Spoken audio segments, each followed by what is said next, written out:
भाजपा की गुजरात की सरकार ने उस महिला को जिसकी 3 साल की बेटी को कत्ल कर दिया गया, जिसका बलात्कार हुआ, 11 लोगों ने उसका बलात्कार किया, उसकी मां को और 3 और महिलाओं को रेप करके उनकी हत्या कर दी। उन लोगों को भाजपा की सरकार अपनी रेमिशन पॉलिसी के तहत उनको छोड़ती है। और गवर्नमेंट ऑफ इंडिया का एक सर्कुलर है कि 15 अगस्त के दिन उन लोगों को नहीं छोड़ना चाहिए जो रेप करते हैं, तो उसके खिलाफ भी भाजपा की गवर्नमेंट ने फैसला लिया, जो बाहर है अभी। तो गुजरात का चुनाव जीतने के लिए भाजपा की सरकार ने पूरे देश के उन मुस्लिम महिलाओं का अपमान किया जिनका रेप हुआ है। क्यों आप लोग खामोश हैं? आपके चैनलों पर जो मुस्लिम महिलाएं एंकर हैं, मैं उनसे पूछना चाह रहा हूं, आप क्यों खामोश बैठी हैं? क्योंकि भाजपा ये दिखाना चाह रही है कि हम उन लोगों के साथ खड़े हैं जो जेल में हैं, हम उन लोगों के साथ नहीं खड़े हैं जो इंसाफ के लिए लड़ रहे हैं। उस समय के तत्कालीन मुख्यमंत्री आज प्रधानमंत्री बन गए। उस समय के मुख्यमंत्री के दौर में बिल्किस बानो का रेप हुआ, वो प्रधानमंत्री बन गए, मगर बिल्किस बानो आज भी वहीं पर रोड पर पड़ी हुई है। देश की सच्चाई सच छुपने नहीं देंगे। पूरे देश में जो सच्चाई को और इंसाफ को मानते हैं, उन सबको ये लगता है कि भाजपा की सरकार ने दोगलेपन की पॉलिसी को अपनाया है। भाजपा की सरकार एक्यूज को इनाम देती है और जिनको इंसाफ चाहिए उन पर जुल्म करती है।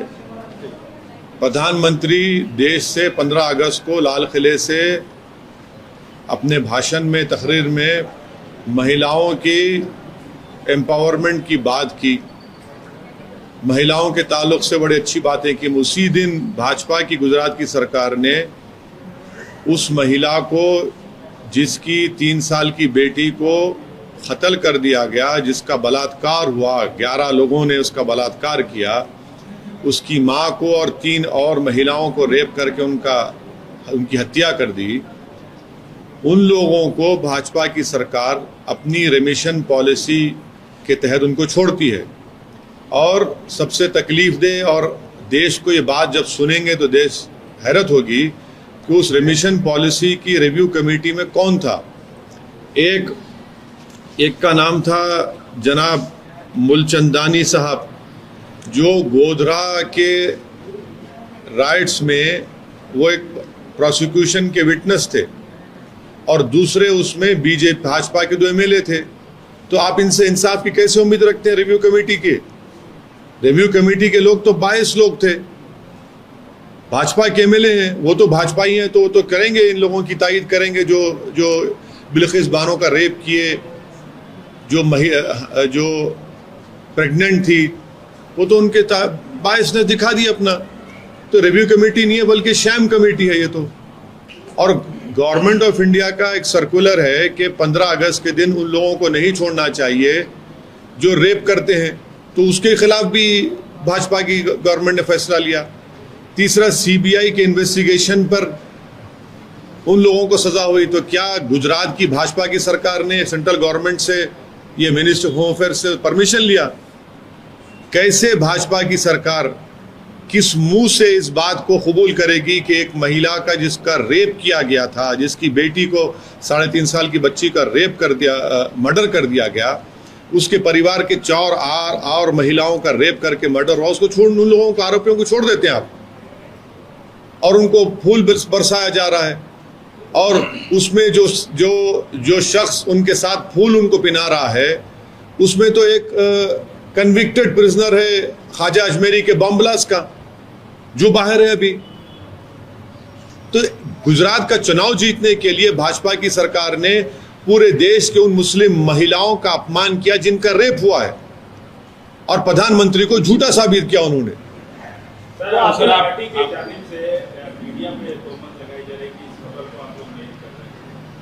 कहाँ किए? जब आपने 2 दिन पहले हमसे इंटरव्यू लिया, आपके चैनलों ने चलाया उसको, बताइए कितने चैनलों ने चलाया, बताइए। क्यों आप लोग खामोश हैं? आपके चैनलों पर जो मुस्लिम महिलाएं एंकर हैं, मैं उनसे पूछना चाह रहा हूं, आप क्यों खामोश बैठी हैं? आप तो महिला है ना, आप तो हमसे ज्यादा तकलीफ समझ सकती हैं उस बिल्किस बानो की। आए दिन महिलाओं पर जुल्म होता है, गलत बातें की जाती हैं। कम से कम उन लोगों को तो सोचना चाहिए कि आज बिल्किस बानो है, कल किसी से भी होगा। फिर ये बिल्किस बानो को सिर्फ मुसलमान होने के चश्मे से मत देखिए, ये एक इंसाफ का मुद्दा है। और हम भारत सरकार से, प्रधानमंत्री से डायरेक्ट हम ये डिमांड करते हैं कि उनका जो रिलीज ऑर्डर है उसको कैंसिल करके उन तमाम को जेल को भिजाया जाए। नहीं तो सर आप लीगली जाएंगे क्या? लीगली छोड़िए, लीगली हम कब तक चलता रहेगा? लीगली, मॉरली कहाँ क्या होगा? अरे पार्लियामेंट सेशन कब होगा? दिसंबर में होगा। जब तक फिर वो लोग मिठाई खाते फिरते रहेंगे क्या? वो क्या कहा उसने, बिल्किस बानो ने, क्या मैं सुकून से जिंदगी नहीं गुजार पाऊंगी? उसने कहा कि दोबारा वो जख्म मेरा जिंदा हो गया है। क्या भारत की प्रधानमंत्री और भाजपा चाहती है कि हर मुस्लिम महिला उस जख्म को याद करे जिसका रेप हुआ था? क्लोजर होगा नहीं होगा बिल्किस बानो का? सर, आपने कहा कि बीजेपी गुजरात के चुनाव को ध्यान में रख के ये यकीनन इसीलिए कर रही है क्योंकि भाजपा ये दिखाना चाह रही है कि हम उन लोगों के साथ खड़े हैं जो जेल में हैं, हम उन लोगों के साथ नहीं खड़े हैं जो इंसाफ के लिए लड़ रहे हैं। ये गुजरात के चुनाव के लिए भाजपा सब कर रही है। इससे पहले गोधरा के एसआईटी में क्लीन चिट मिलता है उस समय के तत्कालीन मुख्यमंत्री को, अभी ये उस समय के तत्कालीन मुख्यमंत्री आज प्रधानमंत्री बन गए। उस समय के मुख्यमंत्री के दौर में बिल्किस बानो का रेप हुआ, वो प्रधानमंत्री बन गए, मगर बिल्किस बानो आज भी वहीं पर रोड पर पड़ी हुई है। तो फायदा किसका हुआ? बिल्किस बानो का नुकसान हुआ या फायदा हो? सोच लो आप। क्या आप एक सांसद के तौर पर प्रधानमंत्री को चिट्ठी लिखेंगे? प्रधानमंत्री को हम आपके बड़े चैनलों के जरिए हाथ जोड़ के अपील कर रहे हैं, बिल्किस बानो से अपील कि इंसाफ करो। आप हमारी बात प्रधानमंत्री सुन लेंगे क्योंकि आपका चैनल देखते हैं प्रधानमंत्री रोज, उनके पास रिपोर्ट जाती है कि कौन क्या बोला, कौन क्या नहीं बोला। तो हम उम्मीद करते हैं कि प्रधानमंत्री आपके जरिए से सुनेंगे इस बात को और इंसाफ करेंगे। बिल्किस बानो से इंसाफ करिए, वो देश के प्रधानमंत्री हैं। तो सर फिर जेल भेज देना चाहिए?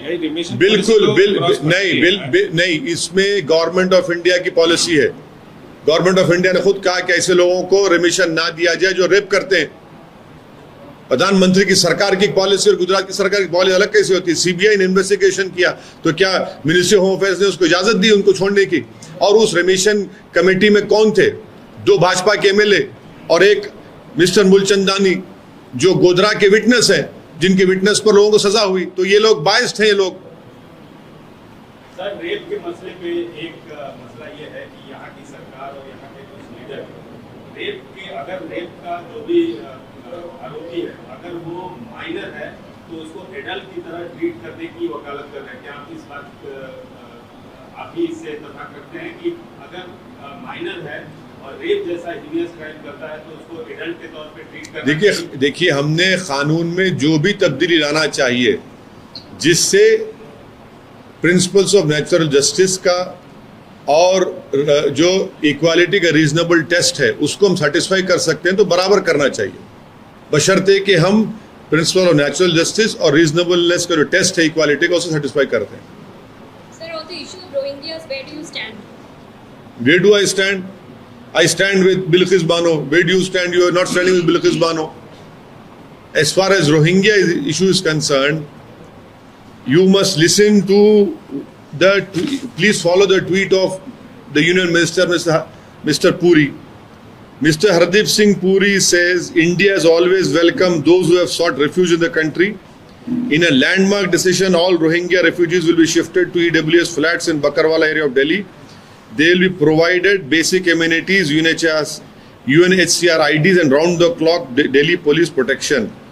Secondly, I quote CNBC TV 18, which quotes ANI, and CNBC TV 18 says the ANI has said that at a high-level meeting chaired by Delhi's Chief Secretary was held in last week of July in this regard, with senior officials from Delhi government police in attendance. The Chief Secretary of Delhi and Delhi Police are answerable to Union Home Ministry. I am quoting CNBC TV 18, which quoted ANI. They have said this, that a meeting was held in July, and then Mr. Hardeep Singh Puri, who has also been who has served in India's foreign service, who represented India in the United Nations, he is saying, how can a union minister say this without the concurrence of the Prime Minister and this government?